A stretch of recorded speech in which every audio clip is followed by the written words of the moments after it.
Bonjour tout le monde, André Meyer, aussi ingénieur avant-vente chez Ivanti, comme Maxime.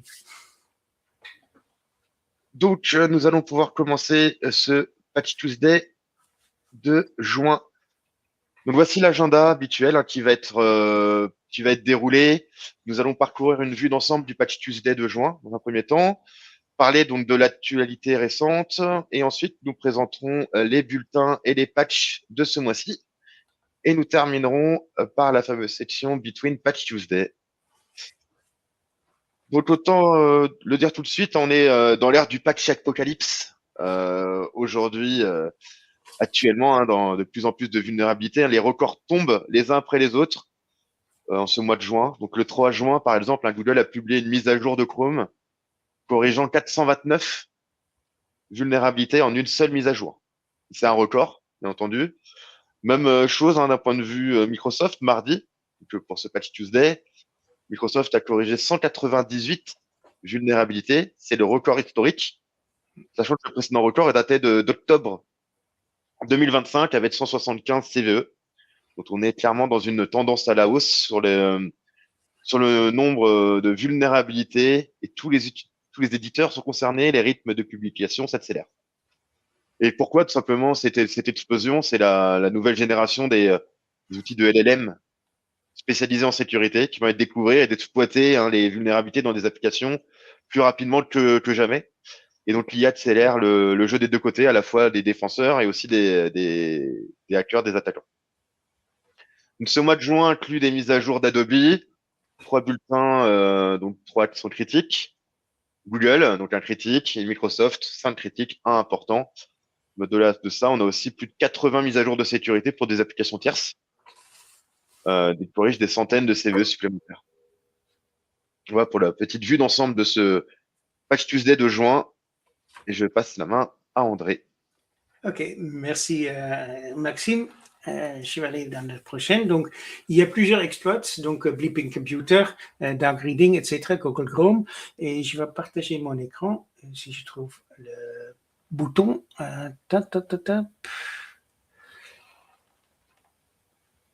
Il est où le bouton? Ah, là, non.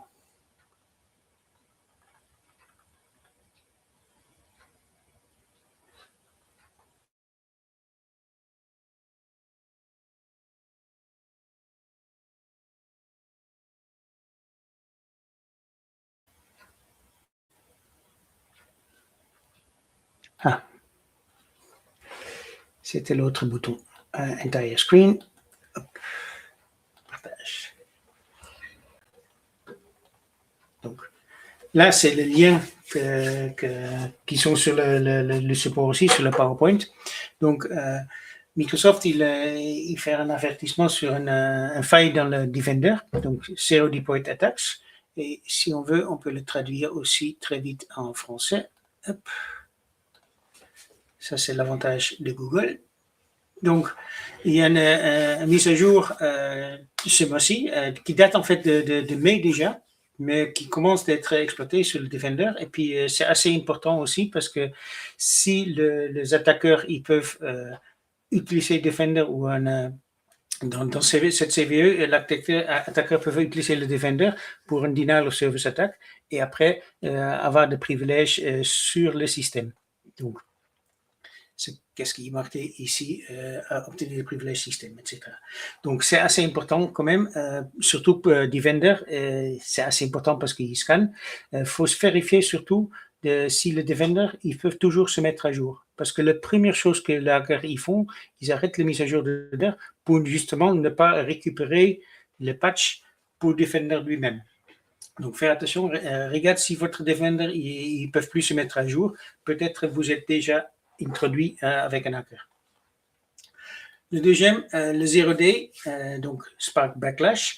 En fait, un rechercheur, il avait publié le 0D de Microsoft et Microsoft, ils ont voulu l'attaquer en justice, mais la communauté de rechercheurs sur des failles, ils sont tapés un peu sur Microsoft. Ils disent ah non, vous ne pouvez pas le faire, faut surtout pas attaquer les chercheurs, mais il faut surtout faire en sorte que vous sortez de patch où il faut réparer le code qu'il n'y a pas de vulnérabilité.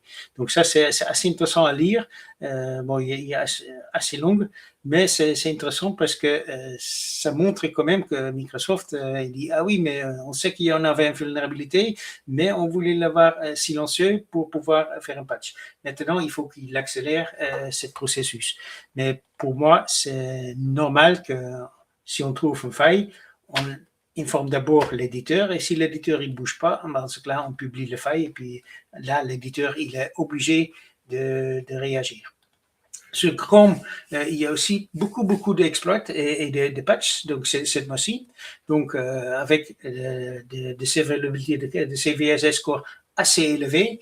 Et on a vu aussi sur Chrome et Firefox aussi, les autres browsers, que les patchs, ils sortent quasiment tout le temps.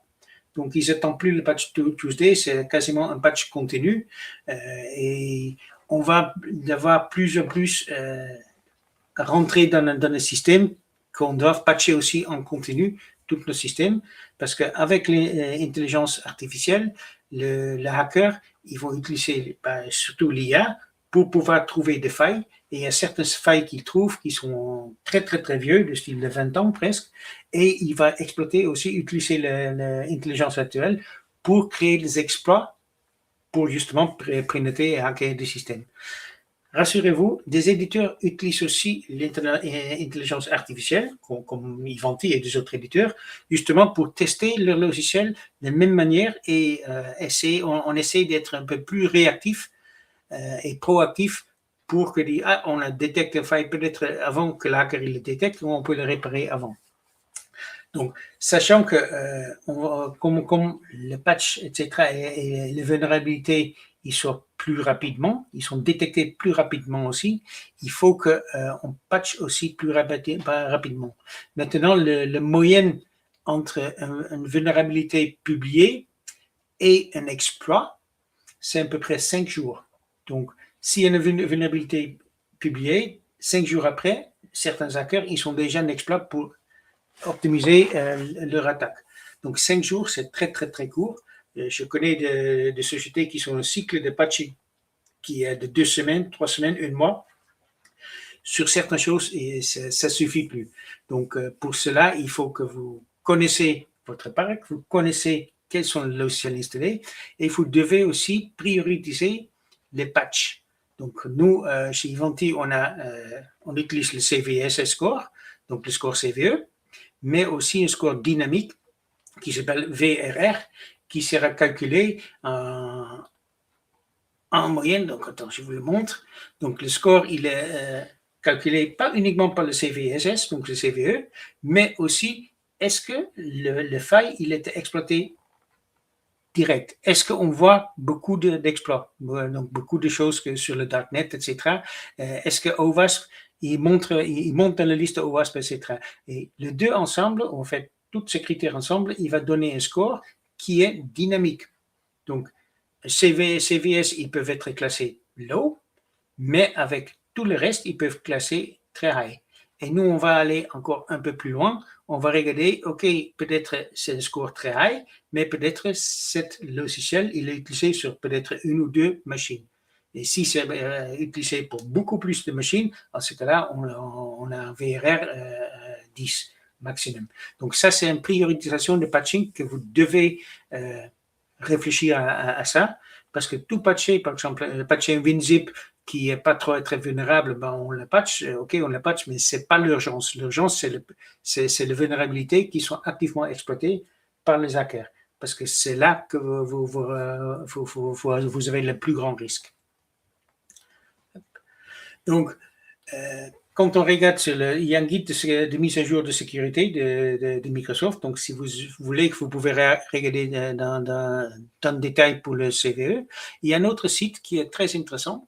C'est au niveau de patch Appaloosa. Donc, ça, c'est uniquement pour le patch Microsoft. Donc, c'est un site Microsoft. En fait, c'est Microsoft qui gère. Et là, on peut voir sur le CVE dans Microsoft, qu'est-ce qui est sorti. Donc, il y a 700 CVE déjà publiés cette année. Donc, pas que cette mois-ci, mais cette année. Et si on regarde dans l'année 2025, La plupart, c'était 1000 et 1100. Donc, on voit vraiment une explosion de CVE depuis le début de cette année, et puis ça ne va pas se terminer à la fin. Donc, on pense que ça va être ici beaucoup plus haute, parce que justement, l'intelligence artificielle, il fait ça. Et ça, c'est que pour le batch Microsoft. Il y a des autres sites sur français, en France, que vous pouvez aussi voir quelle est la tendance au niveau de cette graphique sur toutes les patchs. Donc, pas que Microsoft, mais toutes les patchs, tous les éditeurs, etc. Et on voit le même style de graphique.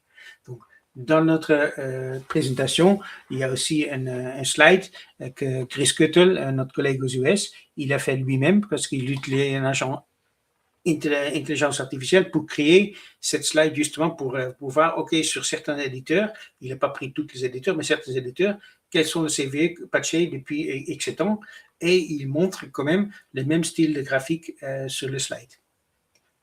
OK, j'arrête maintenant, je retourne sur le slide diapositive. Hop. Comment je le démarre? On était là, voilà.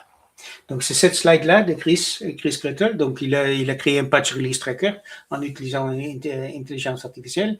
Et là, on voit le même style de graphique. Donc, là, il a utilisé que quelques éditeurs, donc Firefox, Chrome, Acrobat, Windows, Edge, mais pas tous. Mais on voit partout une explosion de CVE.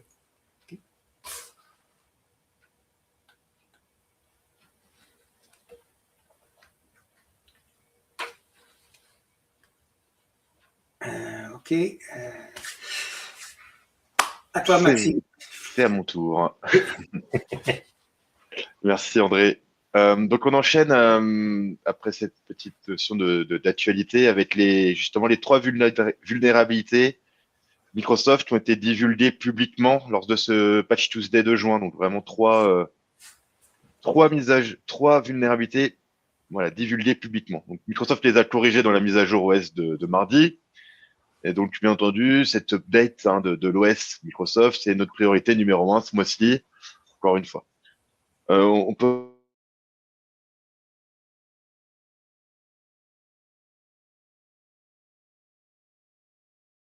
30 vulnérabilités aussi ce mois-ci, qui est clairement une hausse du volume de CVE corrigé sur l'ensemble des produits Microsoft, comme je le disais en introduction. Voilà, donc pour cette première vulnérabilité qu'on voit ici, divulguée publiquement, donc il s'agit d'une vulnérabilité et d'évaluation de privilèges sur Windows Collaborative Translation Framework. Donc c'est le code d'exploitation par contre de cette vulnérabilité n'a pas été rendu public, lui, c'est une bonne nouvelle. Mais attention, parce que même sans code publié, la divulgation d'une vulnérabilité peut contenir donc assez d'informations pour les hackers qui puissent comprendre ou chercher notamment. C'est surtout le cas des acteurs des gens qui sont devenus très efficaces pour comparer le patch, par exemple de ce mois de juin avec celui du mois d'avant de mai. Et ils vont du coup identifier en comparant les deux, ils vont identifier les zones qui ont été modifiées par Microsoft et se concentrer sur ces zones-là pour essayer de trouver où est justement la vulnérabilité. Donc en fait, concrètement, que le code soit publié ou non, le code d'exploitation, pour avoir l'exploitation de la vulnérabilité, que ce soit publié ou non, ça ne fait gagner que quelques heures, le fait d'avoir, à quelques jours au cyberattaque. Donc le risque reste donc élevé si cette vulnérabilité est exploitée. Un attaquant peut obtenir donc les privilèges de niveau système, autrement dit un contrôle total sur la machine. Donc on note un score, un CVSS de 7.8. C'est vérité important aussi. La deuxième vulnérabilité divulguée publiquement est la CVE donc 2026-49-160. C'est une faille de déni de service dans HTTP.1.6. C'est le composant du noyau Windows qui gère le protocole HTTP. Donc, c'est utilisé notamment par 2IS et de nombreuses applications Windows. Donc, ce qui est préoccupant avec cette vulnérabilité, c'est qu'elle est exploitable à distance via le réseau sans aucun privilège requis et sans interaction utilisateur. Donc, un attaquant non authentifié peut envoyer du trafic HTTP spécialement conçu pour épuiser les ressources du serveur et le rendre totalement indisponible. vraiment du déni de service. Donc, on a un score CVSS de 7.5 ici. Donc, fait notable, hein, cette vulnérabilité, elle a été découverte par un outil d'IA. Ça, c'est encore un exemple, hein, c'est un signal fort. L'IA est désormais, donc, c'est bien entendu, comme on a pu le dire hein, depuis le début, l'IA est utilisée désormais aussi bien par les chercheurs que potentiellement par les cyberattaquants pour trouver des failles. Ça, c'est un exemple de vulnérabilité trouvée par l'IA.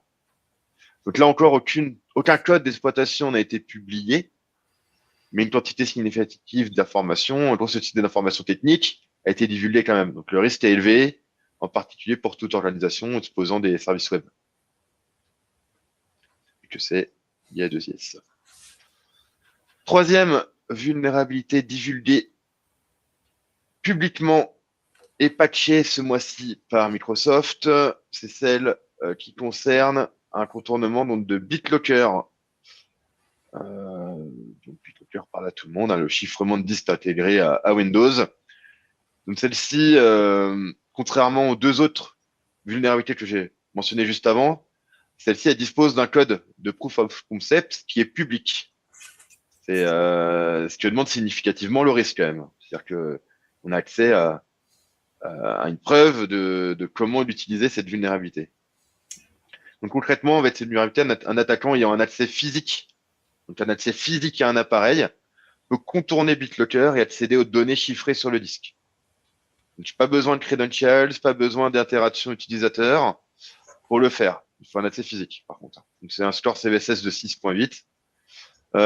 Donc, c'est exactement le scénario, vous imaginez bien, pas besoin de credentials, pas d'interaction utilisateur. C'est un scénario cauchemar pour toute entreprise. Hein. Si on a le laptop qui est perdu, qui est volé, simplement laissé sans surveillance non verrouillé, l'attaquant récupère l'appareil, l'isole du réseau, le démarre, et grâce à cette vulnérabilité, il peut aller contourner la protection BitLocker pour accéder au système de fichiers. Données propriétaires, données clients, etc., etc. C'est vraiment, par contre, à noter, c'est pas une faille hein, dans le chiffrement lui-même, hein, c'est une défaillance au niveau du mécanisme de protection, au niveau du TPM hein, qui libère la clé de chiffrement démarrage. Voilà. Je vois pour les 3 vulnérabilités divulguées qui sont corrigées dans la mise à jour OS de Windows de ce mois-ci. Donc c'est clairement la priorité. Là, on conclut sur les petites choses qu'on dans les vues dans les news. Mettez à jour donc ce mois-ci les navigateurs Chrome et Edge et votre OS Windows, priorité de ce mois-ci. Je laisse la main, André. Au niveau de Linux, je ne sais pas si vous avez suivi un peu, mais il y a une faille dans le kernel de Linux qui existe depuis assez longtemps et qui touche quasiment toutes les distries. Donc, il est très fortement recommandé de mettre à jour le kernel. Donc, il y a déjà des patchs disponibles pour quasiment toutes les distries, mais il faut mettre à jour le kernel ou désactiver un certain plugin de kernel aussi. Vous pouvez le faire. Il y a des articles sur Internet qui parlent de ça. Sachant que ça existe aussi sur Linux. Donc, Linux, il n'est pas tout clean non plus. Il y a aussi des CVE sur Linux. Donc là, ici, par exemple, il y a un problème sur le Samba Print System.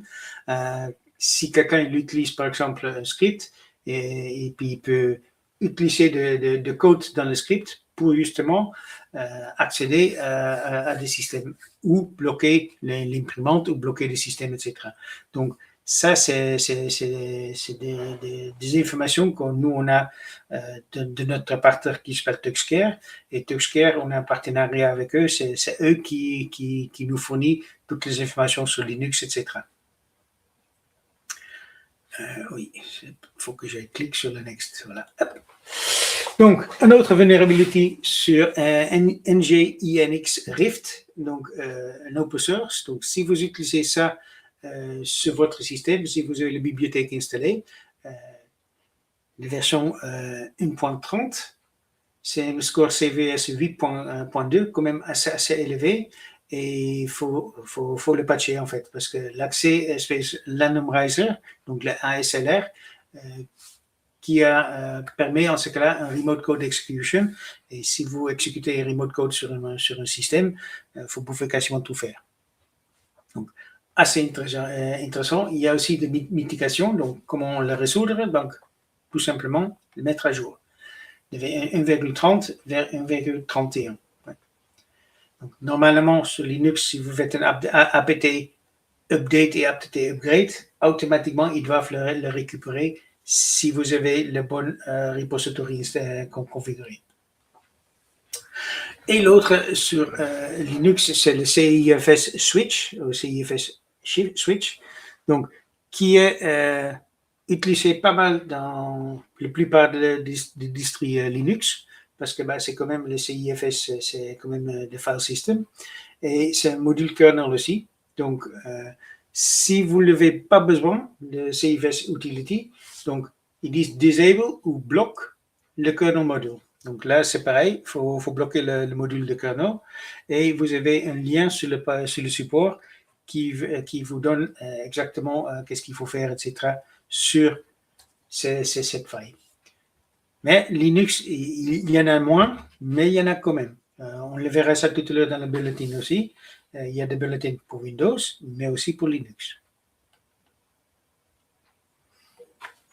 Merci André.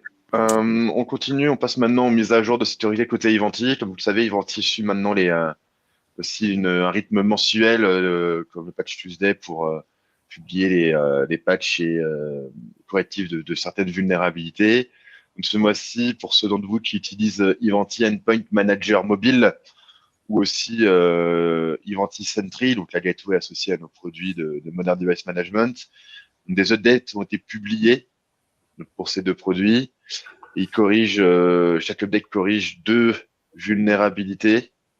Donc rien d'exploité activement à ce stade, mais ce sont des mises à jour de sécurité importantes quand même. Donc à prendre en compte si vous utilisez ces solutions, donc Ivanti Endpoint Manager mobile et Ivanti Sentry, qui est la gateway associée à nos solutions de Modern Device Management. Passons au sujet des fins de support Windows 11. Pas de nouvelles notifications ce mois-ci. On peut voir ici des éditions qui rapprochent leur date de fin de support, celle qui est la plus, en termes de date de fin de support, la plus proche. On a le 13 octobre 2026, là, avec la 24H2. Le 10 novembre aussi, le 10 novembre 2026 pour Windows 11 Enterprise et Éducation, avec la 23H2. Mais rien de très proche pour l'instant. Et sur un autre sujet qu'on avait abordé aussi il y a quelques mois, le support étendu pour Windows Server 2016, donc l'extended support pour cette version de Windows. Donc bonne nouvelle, tout est prêt côté Ivanti. Donc pour ceux d'entre vous qui se préparent et qui ont le SU pour le Windows Server 2016, vous pouvez dès maintenant prendre contact pour planifier, peut-être budgéter l'activation du contenu ESU dans votre environnement Ivanti. Donc là, concrètement, c'est si vous êtes client donc Ivanti Neurons Patch ou EPM Patch ou sur Security Controls, et que vous prévoyez de continuer à faire donc tourner serveur 2016 au-delà de sa date de fin de support, de sa fin de vie surtout, tout en souscrivant la couverture ESU Microsoft, vous pourrez également bénéficier de la prise en charge ESU par les produits Ivanti. Il faut prendre contact avec Ivanti pour activer ça, budgéter ça. Donc on voit bien ici la dernière ligne, Windows Server 2016. Qui a un Mainstream Support End, donc en 2022, et le ESU qui va jusqu'en 2027. Donc, il ne faut pas hésiter à se renseigner là-dessus. Donc, continuons. Ce mois-ci, on a plusieurs mises à jour d'outils aussi ici. Donc, côté service InStack, une seule mise à jour a été publiée en juin 2026. Elle concerne uniquement Windows 10. C'est la seule service InStack update du mois. Et on finit cette partie de news par un rappel. Donc, on liste toutes sur notre site Hub d'Ivanti beaucoup d'annonces. N'hésitez pas à vous inscrire aux différentes catégories qui correspondent aux produits que vous avez chez Ivanti, par exemple, ou aux OS qui vous intéressent, pour rester à jour et avoir les notifications du contenu ajouté à ce site communautaire d'Ivanti. Donc, on va passer pour les bulletins. Juste une remarque pour le patch de Windows 10, parce que Windows 10 c'est officiellement plus supporté, mais malgré ça, Microsoft essaie quand même sortir un patch pour Windows 10. Donc, c'est assez intéressant. Ça veut dire qu'il y a quand même urgence pour patcher aussi votre poste de Windows 10 si vous avez encore. Donc, pour les bulletins, donc, il y a une sur Google Chrome qui est marqué High. Pourquoi il est marqué High? Parce que on a le CVE 26.11.645. Il est exploité. Donc, ça veut dire que c'est une faille qui est activement utilisée par les hackers. Mais cette bulletin contient 74 vulnerabilities. Donc, si vous cliquez sur le lien, vous avez la liste de toutes les 74 vulnerabilities que Google y patch en ce cas-là. Donc, aussi, il a besoin d'un restart, un reboot, donc surtout l'application. Donc, si vous appliquez le patch, après, l'utilisateur va fermer l'application ou vous avez une tâche après l'application de patch qui va tuer le touch Chrome pour le redémarrer. Donc, Adobe, il a sorti aussi quelques patchs, InDesign notamment, qui est critique. Donc, si vous avez InDesign dans votre portfolio, on vous conseille quand même de le mettre à jour. Il est critique, par contre, il n'est pas pour l'instant exploité, exploité in the wild. Donc, il est, mais malgré tout qu'il est exploité, critique parce que le faille, il était publié. Il suffit qu'il y en a qui trouvent un moyen d'exploiter cette faille et puis il arrive de compromettre votre système. Donc, pareil pour Adobe InCopy, c'est aussi une critique. Donc, tout le produit affectué, c'est la InCopy 21.3 et 20.5.3. Pareil, il y a un lien sur l'information sur cette faille. L'impact, c'est code execution. Donc, ils peuvent exécuter n'importe quoi. Et si vous appliquez le patch aussi, là, il faut redémarrer l'application. Excusez-moi. Donc, pareil, Acrobat Reader, donc probablement l'application, une des applications les plus utilisées par Adobe, hormis Photoshop, etc. Mais Acrobat Reader, il est gratuit, utilisé par beaucoup de gens, pas qu'au niveau d'entreprise, mais aussi au niveau privé. Donc, faire en sorte que vous mettez à jour aussi Adobe Reader. Maximum Severity, il est critique, pas encore connu, activement exploité, mais la mise à jour, il y a quand même 20 vulnérabilités. Sur les 20, il y a 15 qui sont classifiées comme critiques et 5 importantes. Donc, c'est une mise à jour assez importante quand même pour Acrobat Reader. Et là aussi, ça nécessite un redémarrage.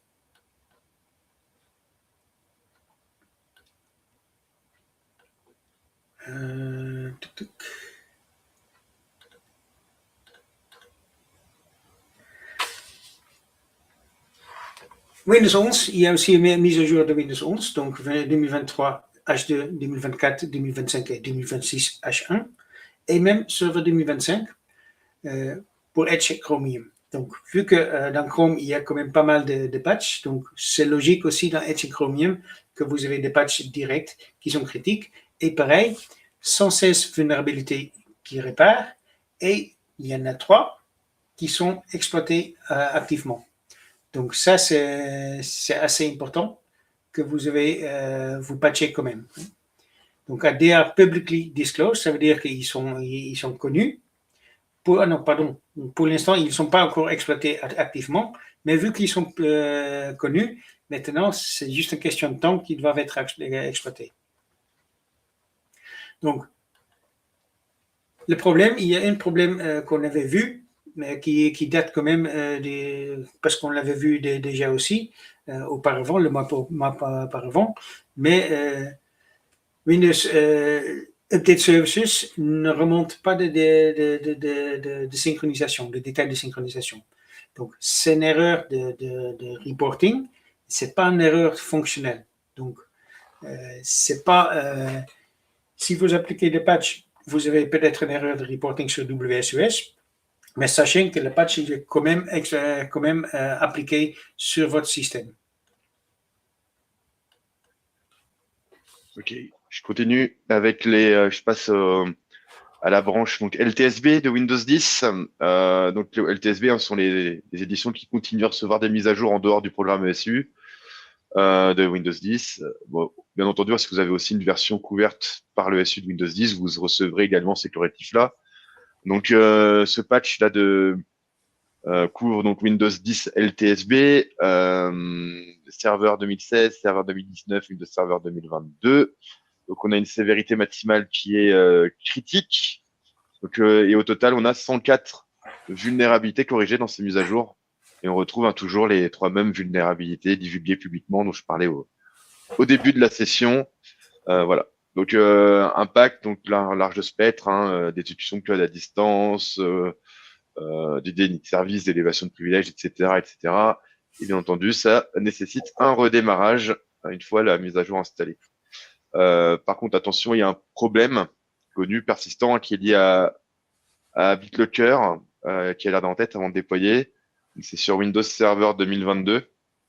Donc, selon Microsoft, certains appareils avec une configuration de groupe policy BitLocker non recommandé peuvent être invités donc à saisir leur clé de récupération BitLocker au premier redémarrage après l'installation de la mise à jour.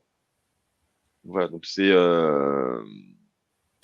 on voit le même problème sur Windows 10 22H2, édition entreprise LTSC 2021, IoT entreprise LTSC 2021 aussi, même souci de BitLocker qui peut se produire à ce niveau-là. Donc si vous avez des postes BitLocker avec BitLocker activé, vérifiez bien les configurations GPO avant de déployer, sinon vous risquez d'avoir des utilisateurs bloqués sur l'écran de récupération BitLocker au démarrage. Donc à prendre en considération. Donc en dehors des systèmes d'exploitation Windows, il n'y a pas le titre de la slide. Je vais vous le dire du coup en parallèle. Il y a un problème d'affichage ici. Donc là, c'est les security updates pour Microsoft Office. Microsoft a clairement mis l'accent sur Office aussi ce mois-ci. 26 vulnérabilités corrigées dans la suite Office standard. C'est un volume inhabituellement élevé. Donc le point intéressant, c'est que Office 2016 continue d'être mis à jour alors qu'il est officiellement en fin de vie depuis octobre. Microsoft continue de publier des mises à jour, c'est ce qui est noté là. Pourquoi Tout simplement parce qu'énormément d'utilisateurs continuent d'utiliser Office 2016 en standalone, quoi, en configuration standalone. Donc voilà, pour 26 vulnérabilités pour cette mise à jour Office. Je vais vous dire aussi le titre de celle-ci. Donc toujours dans Office, c'est Security Updates pour Microsoft 365 Apps. Donc plutôt les versions online et abonnement. Donc, on parle ici des Microsoft 365 Apps, des versions LTSC 2021-2024 et aussi d'Office 2019. Donc Office 2019 qui est en fin de vie aussi, mais qui reçoit aussi des mises à jour. Cette update corrige 32 vulnérabilités. Elle est classée critique aussi, donc beaucoup de CVE sont classées critiques elles-mêmes individuellement. La bonne nouvelle aussi, c'est que aucune vulnérabilité exploitée ou divulguée publiquement sur Office. Donc aucun problème connu signalé, un simple redémarrage de l'application suffit. Il faut quand même bien l'installer, mais il n'y a pas d'exploit connu et ils ne sont pas divulgués, les vulnérabilités. On continue. Toujours pas de titre. Donc c'est Security Updates from SharePoint Server. Donc les traitements liés à l'Office, SharePoint Server. Donc, ce mois-ci, c'est 30 vulnérabilités corrigées. Toujours une sévérité de critique, classée critique. Et les 3 versions, et ça affecte donc les 3 versions supportées de SharePoint, donc SharePoint Subscription Edition, SharePoint Enterprise 2016 et SharePoint Server 2019.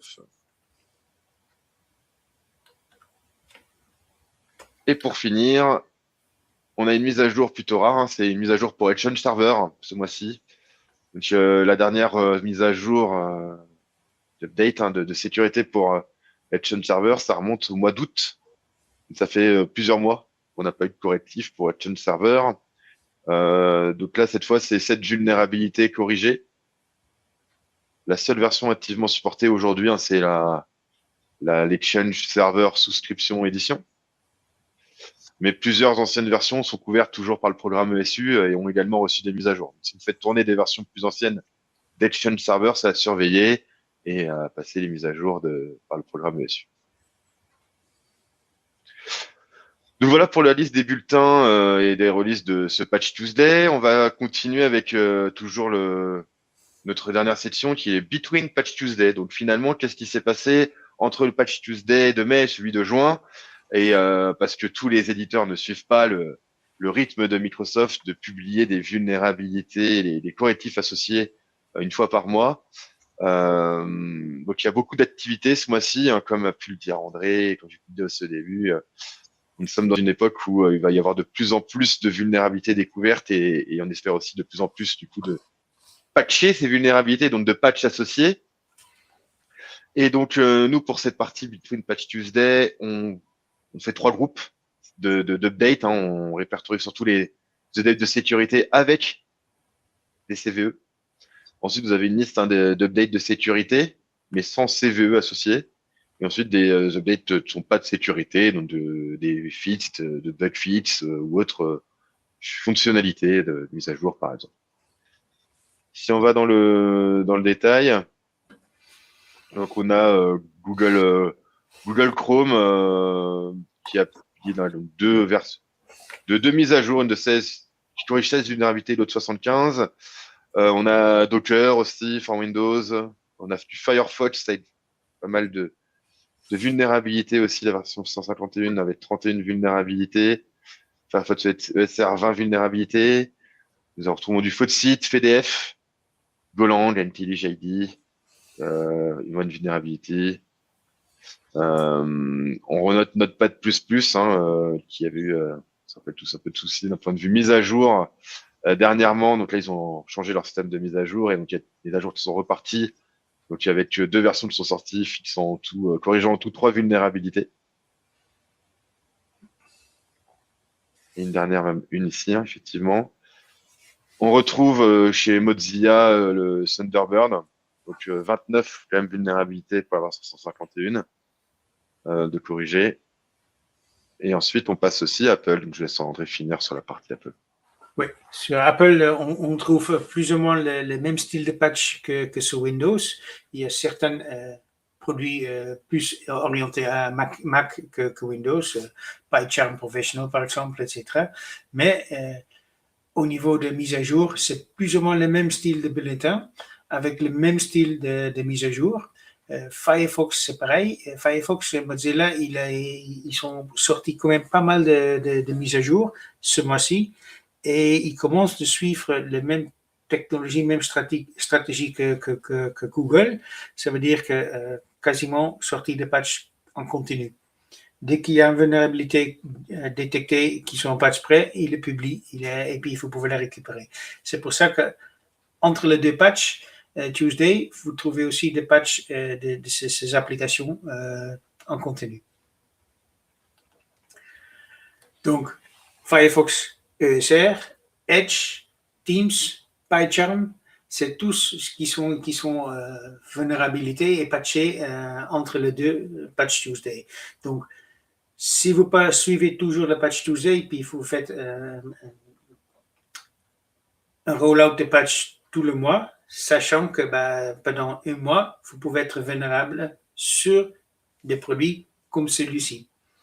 Donc, le patch Tuesday, c'est bien pour Microsoft parce que Microsoft, il sort que mensuel, mais ça se peut que dans le futur, ça va changer aussi. Donc, pour Thunderbird, pareil. Il y avait aussi une mise à jour de Notepad++, que Notepad++, ils ont changé la façon qu'ils ont mis à jour leur technique de mise à jour. Et en plus, ils avaient un problème que certaines mises à jour, c'était pas hébergé sur le bon site. Donc, il y avait certaines mises à jour qui étaient hébergées sur des sites tierces qui étaient pas corrects. Donc, ils ont corrigé ça. Et dû à ça, je ne sais pas si vous avez vu, mais notre produit de patching, il pouvait, à un moment donné, il ne pouvait pas vraiment patcher Notepad++, parce qu'on ne pouvait pas télécharger les mises à jour. Donc, ça, normalement, maintenant, c'est réparé. Si ça peut vous arriver, vous pouvez toujours faire un sideload, donc télécharger vous-même le patch et l'inclure dans notre solution patch pour le distribuer. Est-ce qu'il y a des questions? Je n'ai pas vérifié de questions. Maxime, non, il n'y a pas de questions. Il n'y a pas de questions. Donc, si vous avez des questions, n'hésitez pas. Sinon, vous pouvez toujours, après coup, nous envoyer un mail avec des questions si vous avez des questions sur le patching. Sachant que petit à petit, notre produit, on va changer aussi, surtout sur notre plateforme dans la cloud, Event Neurons, on va changer un peu la stratégie de patching pour avoir justement, qu'on appelle ça de compliance. Donc, on va dire, OK, cette produit, cette poste-là, ils sont critiques, ils doivent être toujours patchés le plus vite possible et on peut appliquer des politiques de compliance et dès qu'il y a un patch qui sort, on va le patcher. Certes, ça ne sera pas sans risque, parce que certains patchs, ils peuvent avoir un problème au niveau de production, mais ce risque-là, on estime qu'il est moins important qu'un hacker qui vous met un ransomware sur votre appareil, par exemple. Donc, la sécurité, c'est toujours une balance entre le risque et la vulnérabilité et l'opérabilité. Donc, si on risque zéro n'existe pas, mais on va essayer de clôturer le gap entre le problème et la résolution le plus vite possible. Donc, comme je disais au début de cette Patch Tuesday, en moyenne, c'est 5 jours maintenant. Donc, réfléchissez bien au niveau de votre stratégie. Patcher une fois par mois, ça ne suffit plus vraiment. S'il n'y a pas d'autres questions, je ne sais pas, Maxime, si tu as encore des choses à rajouter. Non, très bien. Le mot de la fin était parfait, André. Ok, bon. Donc, merci à tous Ouais. pour cette. Le dernier slide, il n'est pas modifié sur notre nom. Donc, le Patch Tuesday, vous le trouvez sur YouTube aussi en anglais, donc l'original, qu'on a un peu copié un peu à notre sauce parce que eux ils parlent beaucoup. Faut pas forcément dire beaucoup de choses. Nous, on essaie d'être un peu plus efficace là-dessus. Mais Chris et Todd, tout le mois, ils font le Patch Tuesday aussi aux US. Donc, si vous souhaitez, vous pouvez aussi regarder sur la version anglaise. Et sur ce, je vous souhaite une bonne fin de journée. Et Bonne fin de journée à tous. Au revoir. Au revoir.